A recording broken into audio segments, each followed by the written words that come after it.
So this is how you actually fret a note on the bass.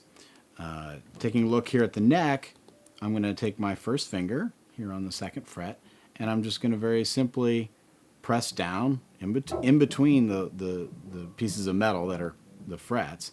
I'm going to press down, and that's going to make the string contact that piece of metal right there, which will fret the note and make it a higher pitch than if the string's played open. So here's an open string.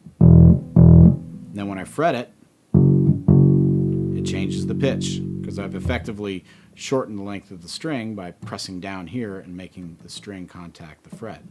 So that's how you change notes. Now if you notice, my thumb is back on the back of the neck, and that's what gives me the leverage to actually pull the string to make contact with the fret. And again, some people think it's good to hold a bass or a bass and guitar like this with your thumb flat.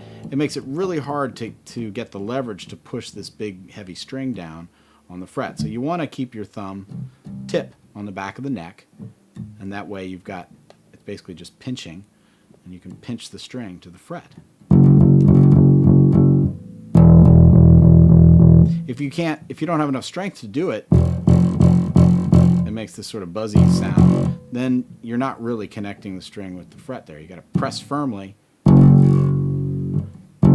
make a clear note.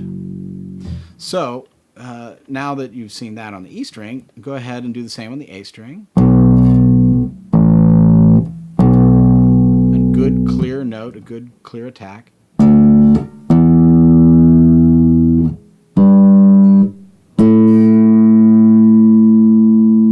Now that's just with the first finger. Obviously, when we want to use all of the fingers to play the bass. So what you can do is practice fretting notes on one string, but using all four of your fingers. And the way you do that is by lining up your four fingers with four different fret positions. Now on a bass, the frets are further apart than a guitar. So this can be a little bit more challenging than on a guitar because they're closer together and your fingers don't have to stretch as much.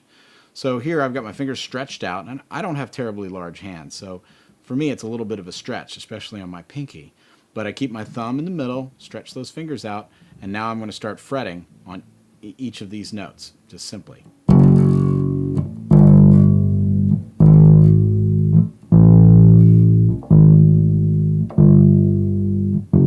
Now notice that my thumb does not move. This is how to play in one single position. My thumb stays in one position. My fingers do all the work, and I can play on multiple strings like this. So now I can move up to the A string,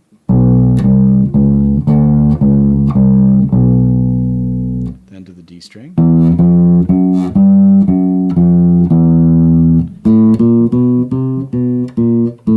and last on the G string. So in order to practice fretting, it's going to hurt your hands, your muscles. If you're not used to this, muscles, especially the muscle in between your thumb and forefinger, is going to get really tired after doing a lot of this. That's okay. It's just like working out. You got to practice.